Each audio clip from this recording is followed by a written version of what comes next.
Hello everyone. So I got that master lock reassembled, and I just did bottom of the keyway tension in here. This guy's locked, as you can see. I put a bogaton in there, and that's it. Ow! Oh, fucking nerve in my hand popped. There you go.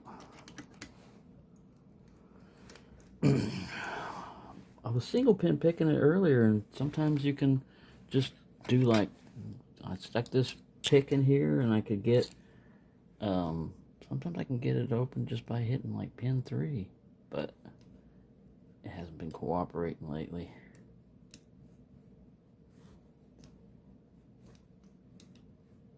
But because there's no spools, there we go.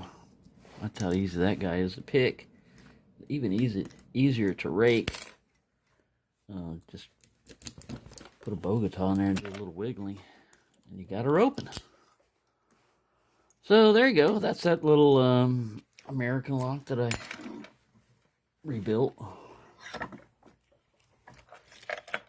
Thank you for watching, and happy picking, everyone.